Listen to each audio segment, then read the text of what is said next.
இப்போ உங்ககிட்ட அந்த பொண்ணு ஏன் அந்த டைமுக்கு போனா, இல்லை அந்த பையன் ஏன் அந்த பொண்ணோட போனா, இல்லை அங்கே என்ன நடந்தது அப்படின்றத பற்றிலாம் நான் பேசலை.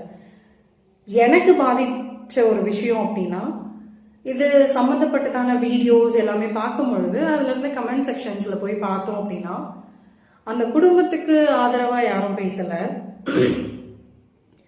இல்லை இந்த தப்பு செஞ்சவங்களை பற்றி யாரும் எதுவும் பேசலை.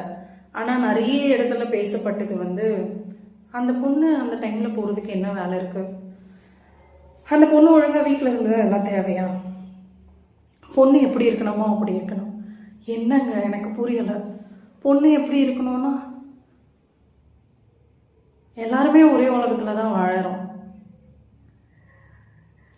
இன்னைக்கு எங்கேயோ நடந்த விஷயம் இன்னைக்கு என் குடும்பத்தில், நான் மற்றவங்களும் சொல்லலை, ஒரு வேலை நான் அந்த பொண்ணு ஏன் அந்த டைமுக்கு போனா அப்படின்னு நான் கேட்குறேன் அப்படின்னா, அதே விஷயம் என் குடும்பத்தில் நடக்குதுன்னும் பொழுது நான் அந்த வார்த்தையை சொல்ல முடியுமா? என் வீட்டு பொண்ணு இந்த டைமில் வெளியில் போனதான் தப்பு அப்படின்னு எங்களால் ஒத்துக்க முடியுமா? இல்லை. மற்றவங்களுக்கு வரும்போது அது வேறு விதமாக பேசப்படுது, நமக்குன்னு வரும்போது அதை வேற ஒரு கண்ணோட்டத்தில் பார்க்குறோம். இப்படிலாம் பேசும்போது அந்த குடும்பத்தோட மனநிலை எப்படி இருக்கும்?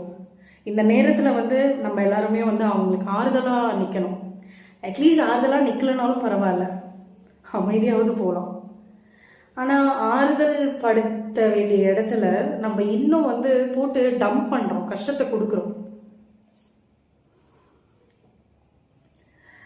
ஒரு இடத்துல இந்த மாதிரி நடந்துருச்சு, இது இனிமேல் நடக்கக்கூடாது அப்படின்னு சொல்லி பேச வேண்டிய இடத்துல இவங்க மேலதான் தப்பு அப்படின்னு சொன்னா எல்லாமே முடிஞ்சு போச்சு அந்த இடத்துல.